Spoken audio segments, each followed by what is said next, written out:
CM ಸಿದ್ದರಾಮಯ್ಯಗೆ notice ಕೊಟ್ಟಿದ್ದು ರಾಜಕೀಯ ಷಡ್ಯಂತ್ರ. ಎಚ್ಡಿಕೆ ಅಕ್ರಮ ವಿಚಿಟ್ಟ ಪವರ್ ಟಿವಿಗೆ ಸಚಿವ ಎಚ್.ಕೆ. ಪಾಟೀಲ್ ಪ್ರತಿಕ್ರಿಯೆ ಕೊಟ್ಟಿದ್ದಾರೆ. ಜೊಲ್ಲೆ ಪ್ರಕರಣವೂ ಇತ್ತು, ಕುಮಾರಸ್ವಾಮಿ ಪ್ರಕರಣವೂ ಇದೆ. ಎಚ್.ಡಿ. ಕುಮಾರಸ್ವಾಮಿ ಅಕ್ರಮ ಬಿಚ್ಚಿಟ್ಟ ಪವರ್ ಟಿವಿಗೆ ಸಚಿವ ಎಚ್.ಕೆ. ಪಾಟೀಲ್ ಪ್ರತಿಕ್ರಿಯೆ ಕೊಟ್ಟಿರೋದು. ಜೊಲ್ಲೆ ಪ್ರಕರಣವೂ ಇತ್ತು, ಕುಮಾರಸ್ವಾಮಿ ಪ್ರಕರಣವೂ ಇದೆ. ಆದರೆ ಈಗ ಏಕಾಏಕಿ ಸಿದ್ದರಾಮಯ್ಯಗೆ ನೋಟಿಸ್ ಕೊಟ್ಟಿದ್ದಾರೆ. ರಾಜ್ಯಪಾಲರು ಯಾಕೆ ಕುಮಾರಸ್ವಾಮಿ ಮೇಲೆ ತನಿಖೆಗೆ ಕೊಡಲಿಲ್ಲ? ಪ್ರಾಸಿಕ್ಯೂಷನ್ ಅನುಮತಿ ಕೋರಿರುವ ಮನವಿ ಗಬ್ಬು ನಾರುತ್ತಿದೆ. ಕುಮಾರಸ್ವಾಮಿ ವಿರುದ್ಧ ಪ್ರಾಸಿಕ್ಯೂಷನ್ ಕೋರಿ ಗವರ್ನರ್ಗೆ ಮನವಿ.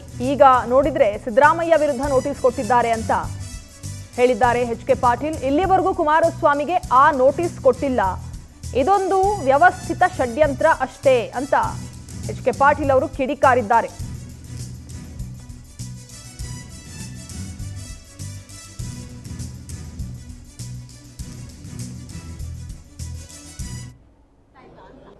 ಮೊನ್ನೆ ನಾವು ಹೇಳಿದ್ವಿ, ರಾಜ್ಯಪಾಲರು ಸಿದ್ದರಾಮಯ್ಯನವರ ವಿರುದ್ಧ ಬಂದಿರತಕ್ಕಂಥ ಏನು ದೂರಿದೆ ಅದ್ರ ಬಗ್ಗೆ ಭಾಳ ಮುತುವರ್ಜಿ ವಹಿಸಿದ್ದಾರೆ.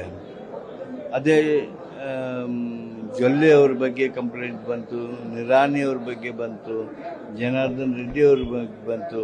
ಈಗ ತಾವು ಹೇಳ್ತಾ ಇದ್ದೀರಿ ಕುಮಾರಸ್ವಾಮಿ ಅವ್ರ ಬಗ್ಗೆನೂ ದೂರು ಬಂದಿದೆ, ಹಾಗೆ ಅಲ್ಲೇ ಕೊಳಿತಾ ಬಿದ್ದಿದೆ ಅಂಥೇಳಿ.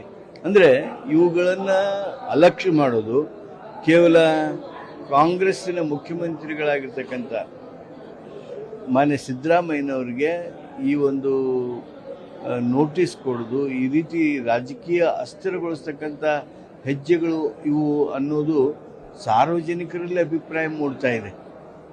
ಇದನ್ನು ರಾಜ್ಯಪಾಲರು ಗಮನಿಸಬೇಕು.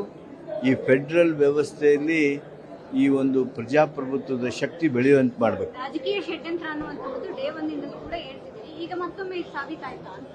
ಮಾನ್ಯ ಸಿದ್ದರಾಮಯ್ಯನವರಿಗೆ ಸಿಕ್ಕಿರ್ತಕ್ಕಂಥ ಏನು ಬಂದಿರತಕ್ಕಂಥ ನೋಟಿಸ್ ಇದೆ, ಅದ್ರ ಹಿಂದೆ ರಾಜಕೀಯ ಷಡ್ಯಂತ್ರದ ವಾಸನೆ ಸ್ಪಷ್ಟ.